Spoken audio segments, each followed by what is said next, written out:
একবার ভেবে দেখেন তো, আপনি লক্ষ কোটি টাকা অথবা হাজার কোটি টাকার মালিক, আপনি বজ্রপাত অথবা বিদ্যুৎ চমকালে প্রচণ্ড ভয় পেতেন, কিন্তু মৃত্যুর পরে আপনাকে কোথায় থাকতে হবে?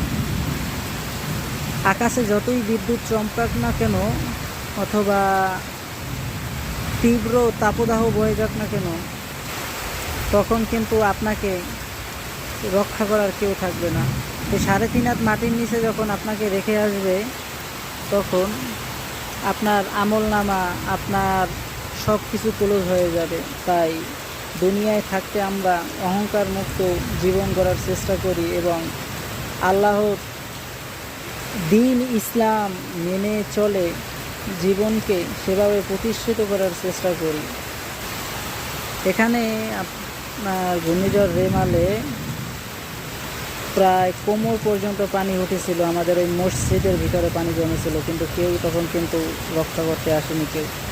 এখানে কবরস্থান থেকে উদাহরণ দিচ্ছি বলে মনে করবেন না সে পাপিষ্ট, জাস্ট বাসার কাছে, তাই আমি শেয়ার করলাম। এখানে যারা শুয়ে আছে, এখানে এক আন্টির হাজব্যান্ড সরকারি চাকরিজীবী, সে প্রতি রাত্র 4টার দিকে ফজর নামাজ পড়তে যায়, তখন তার কবরটা জিয়ারত করে যায়।